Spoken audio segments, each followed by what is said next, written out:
క్రమంగా రావాలి మందిరానికి, క్రమంగా ఉండాలి. ఇది బైబిల్ చెప్తున్న పాఠం. ఆయన బాప్తిసం తీసుకున్న వారు ఆయన రక్త మాంసాలు ఏం చేయాలంట? చెప్పడం ఏం చేయాలా? పాల్పొంగులు పంచుకోవాలి. ఇది దేవుడితో నీకున్న బంధం.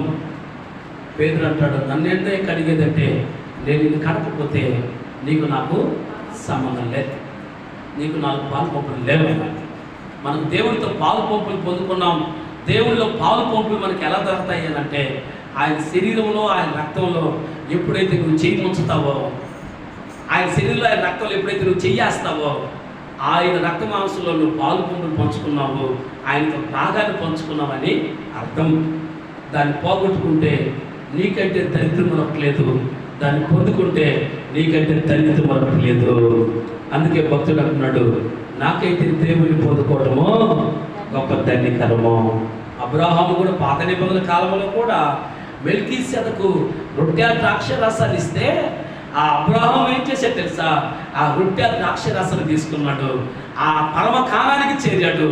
అయితే ఆ రొట్టె ద్రాక్షాలు ఇచ్చినప్పుడు ఆ మెల్కీసెదకు ఏమి ఇచ్చాడంటే, ఇదిగో అబ్రాహాము తన కలిగిన దాంట్లో నమ్మకమైన వాడు అబ్రాహాం అని మనకి నెహెమ్యా గ్రంథంలో చెప్తా. అబ్రాహాము నమ్మకమైన మనసు గలవాడని ఎరిగి అని దేవుడు సాక్ష్యం చెప్తాడు. అతను 10వ దాంట్లో అతను ఇవ్వమని ఎవరు చెప్పలేదు, కానీ 10వ భాగం నమ్మకంగా తీసి మెల్కీసెదకు చేతిలో పెట్టాడు. దేవుడు ఏం చేశాడు? ఆ మెల్కీసెదకు ఏం చేశాడు తెలుసా? భూమికి ఆకాశానికి సృష్టికర్త అయిన దేవుని చేతిలో అబ్రాహాం ఆశీర్వదించబడును కాక, ఆశీర్వదించబడును. త్వరగా రాలై ఉన్నాడు. ఈ వాక్యం మనలో ఏలుబడి చేయబడిన కాక. ఒకరి ప్రార్థన, ఒకరి ప్రార్థన. అందరూ మోకరించండి. దైవ సన్నిధిలో మోకరించండి, ప్రార్థించండి. ప్రతి మోకాలు దేవుని సన్నిధిలో వంగాల.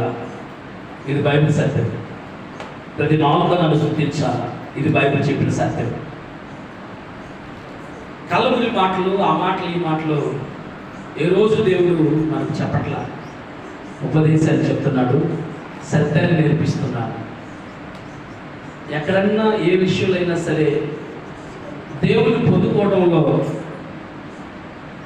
నిర్లక్ష్యం చేస్తున్నావా? దేవుని సన్నిధికి రావడంలో నిర్లక్ష్యం చేస్తున్నావా? దేవుడు వెంటనే ఎందుకు తెలియపరుస్తాడంటే సరిచేసుకోవటానికి తెలియపరుస్తాడు. ఎందుకంటే ఆయన నిన్ను త్రోసివేయకూడదు. ఏలియాబుని ఇతడే దేవుడు కోరుకున్నాడని చెప్పి సమూయేలు ఏలియాబు నిలబెడితే దేవుడు అంటున్నాడు, సమూయేలు మనుషులు బయటపరచుస్తారు, యెహోవా హృదయాన్ని లక్ష్య పెడతాడు, నేను అతన్ని త్రోసివేసి ఉన్నాను అని అంటామన్నా. మన హృదయము దేవుని దగ్గర త్రోసివేయబడినదిగా ఉందా? దేవుని నచ్చి మెచ్చి ఆకర్షించే విధంగా ఉందా? మనం మట్టుకు మనం దేవుని యొక్క ప్రార్థన చేసుకుందాం. నువ్వు కావాలి దేవునికి, నువ్వు ఎల్లప్పుడూ దేవుని ఎంత ఉండాలి. నీ సర్వ కార్యములను తెలియచేయనట్లు, యెహోవా నీ పాదముల యొద్ద నేను శరణుజొచ్చి ఉన్నానయ్యా. ఎందుకంటే నువ్వు లేకపోతే నేను బ్రతకలేనయ్యా, నువ్వు లేకపోతే నాకు బ్రతుకులేదు నాయన, నువ్వు లేకపోతే నాకు జీవితం లేదు స్వామి. ప్రార్థన చేస్తా ఉన్నా. ప్రార్థన చేద్దామా? ప్రభుత్వం ఏకీభవిద్దామా?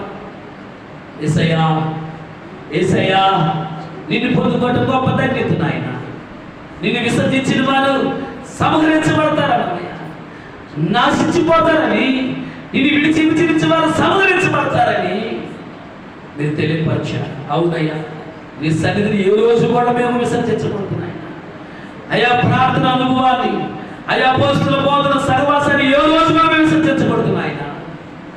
నిత్యము అయ్యా విడువగా ఎడబాయిగా ఎడతగగా మేము నిలిచి ఉంటే ఆత్మకు దయచేయనైనా అడగదా నాన్న.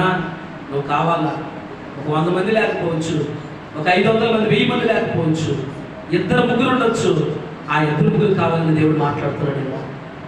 ఈ దినము ఈ వాక్యం వింటున్న వారు అందరినీ కూడా దేవుడు తాకుతున్నాడు. ప్రార్థన చేద్దాం.